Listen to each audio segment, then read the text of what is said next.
Alright, hell yeah. So this video is on if you have a trip going down the Grand Canyon. So, and I'm going to go over some of the mandatory things you're going to need at the put-in. If you've done river trips in Idaho, you know what I mean, I just feel like they give you a little safety pep talk, and then you're just good to go on the river. But this was one where, man, the rangers check everything, and it's almost like they hold the key, and they only give you that key if everything passes inspection. So we're going to talk about that.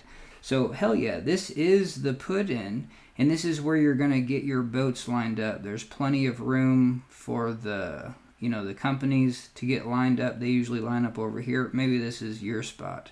Hell yeah, there's only 2 trips a day. So anyway, here is the campsites. There's going to be 2 of them probably, like one right here, one right here. You know what I mean? You can kind of camp anywhere down here, but there's probably just a couple very designated campsites because there's 2 trips that can put on in a day. Now here is the ranger's office. So if you're trying to flag down a ranger, you want to drive over here. This is the extended parking lot.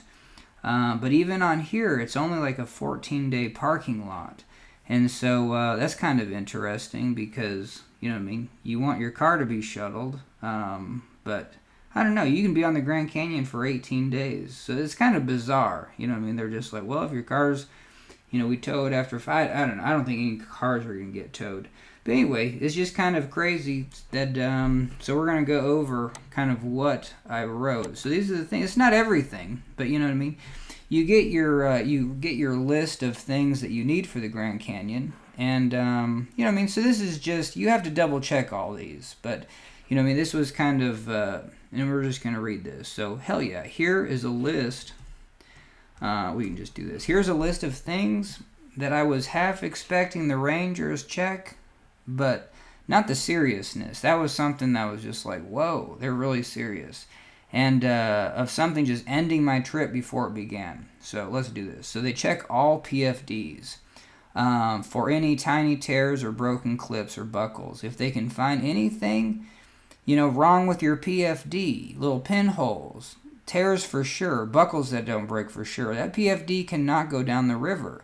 Then you're stuck finding spare PFDs. So let's just read this. That sucks if that is your only PFD or your favorite PFD, and you're left wearing something uncomfortable for the entire trip. And be prepared. I just better read this. So be prepared for your PFD to fail inspection and have a backup. They also require a backup anyway, and that has to pass too. So bring extra PFDs, just for that debacle. And they're serious about that. And I imagine they're just as serious. They're way serious about the PFDs. And you never know. Like, I just got a Ranger that was very militant. I mean, literally everything was like, if you don't have it, you're not going down until you actually show me that you have it.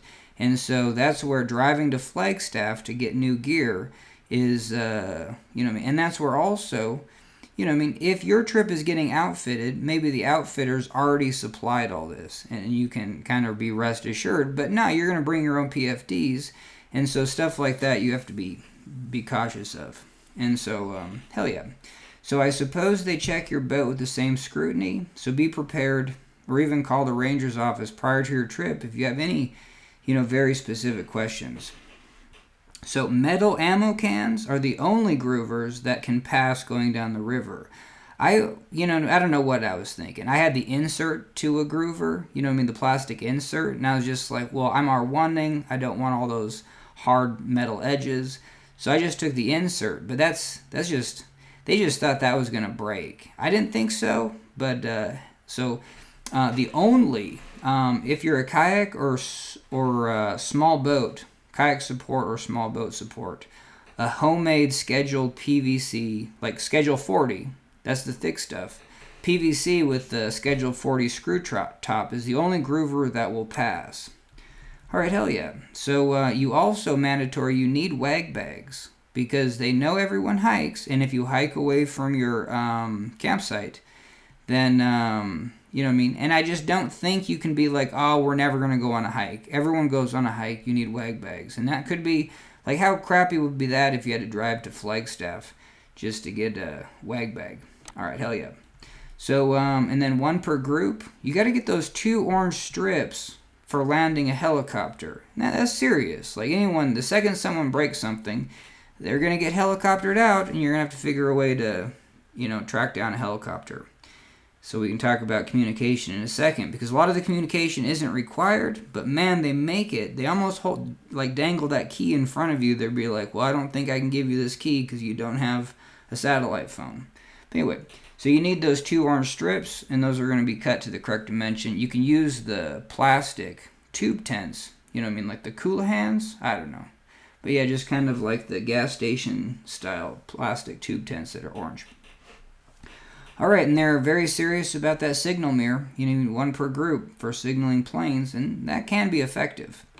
All right, the other thing they're really serious about is the 3 to 4, I don't know how many containers it is nowadays, but the soap, wash, and bleach. That is super mandatory because foodborne illnesses in that canyon is just crazy. You know what I mean? I got away with not taking, because I didn't have any food that needed to be cooked. And so, and I was just solo, you know what I mean? So, there you go. I was just like, nah, I guess I didn't bring 4 buckets. So, hell yeah. But you have to bring it, else you're going to drive to Flagstaff to get 4 buckets. All right. So, yep, food screen is mandatory. Man, I need some ice water, damn it. Okay, so, I think having alum, because what that does is you put it in a 5-gallon bucket of river water, it settles out all the particles. And if you're trying to filter, the Grand Canyon, and if it's sediment, if it's brown, you need that, for filtration. I lucked out with green water, but it still clogged both my filters. And so if you are just going to filter, I would have at least 3 filters. I had 2 and just barely made it. 1 for sure clogged. I was down to the second one, you're just fighting to get any sort of filtered water. The sign at Phantom Ranch says non-potable water, but I think everyone fills up there anyway. And so this is where I would get some Google local beta on, is there any other spots? I'm sure there's a few springs to fill up. It would be sweet to know all the different springs that people are just like, yeah, we don't even need to filter. We just drink it. That'd be pretty sweet. So hell yeah. So if no communication devices are brought, be ready to get hassled. I mean, both me and the other group were. They were like, where's your satellite phones? I had a spot. I had a button to push to flag down a helicopter, and those work, I would imagine, because, you paid your $400 to push that button, and they're going to come because you're going to get a bill. They're really excited to, fish you out. But even those, they might not work with, that canyon's pretty deep, but I'm sure you can get a satellite. Well, for the spots, But then, hell yeah, just if you're actually trying to get, because there's so many accidents in the Grand Canyon, they're just like, okay, someone broke something, They're stable, but they need to get the hell out of here.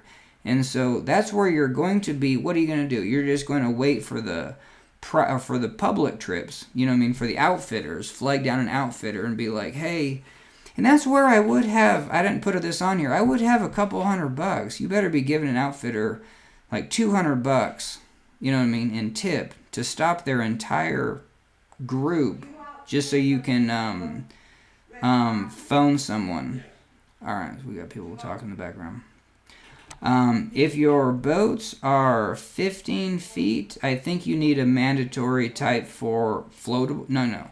I think it's 15 feet. I think if it's under 14 and under, you don't need this. I think 15 is the cutoff, but you need a mandatory type for floatable for your boat. And so look that up. Just Google it because it's Coast Guard approved. And it can be used as a couch cushion, but it has to be that Coast Guard approved, else, your boat's not going to fly. All right, so hell yeah. So I think even checked, oh man. Let's see. So I think even checked, I think they might even check your paddles for wear and tear. So be ready. If I think of more, I will let you know. That's what, oh my God, everyone's talking. It's crazy. So, that's what I remember from the mandatory. Well, let's just get done with this. I'm sure you can't even hear anything. But that's what I remember from the mandatory things that they took very seriously. And it felt like your trip could be canceled. It felt like there were gatekeepers, but they had a lot of people. See, I'm just spacing out. All I hear is people in the background. But they have had a lot of people have to drive. Yeah, so they just say, hey, you're going to drive to Flagstaff. You better get your gear before you get back. And here's the deal. Like, you're trying to get your gear ready the day before. Get there early. Get it checked out. So then you have all this time if you need to drive to Flagstaff. And hopefully, you know what I mean, it's not Sunday. Or Saturday, and you can't even get to Flagstaff by the time things close. But you still have up till about 5 p.m. the day of your trip to check out. You know what I mean? Like, worst case scenario, and I didn't write this in here. If you're driving to get gear to make your trip work, because it sounds like they're gonna make you do this if you don't have the correct gear.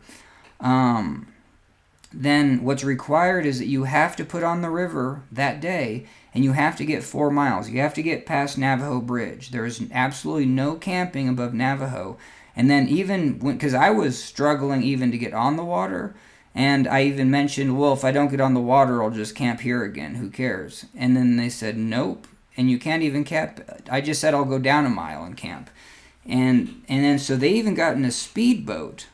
And drove the speedboat down the river just to make sure. Like, they weren't like friendly. I knew that. I was just like, yeah, that was so fast. I was 2 miles down and I heard this speedboat, and I didn't like, you know, just stare at them with stone cold eyes. But it was just like, they ain't speedboating down here to, you know what I mean, wish me luck. Hell no. They were gonna see if I pulled over to camp or something and ready to take me off the road. That was crazy. Anyway, so what do we got? So you can only camp at the put-in one night before, but it would be wise to get there early the day before, because the sooner you get your gear checked, the sooner you're assured that you can then go.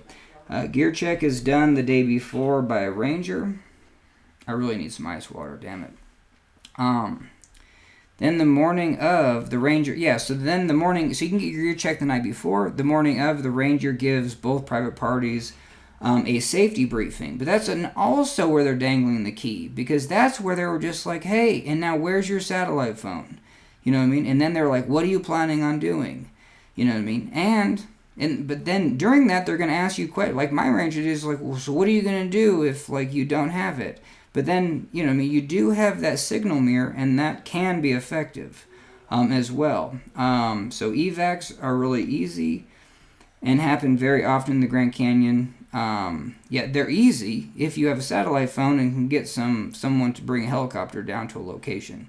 So it's really wise to have a satellite phone so you can order a helicopter.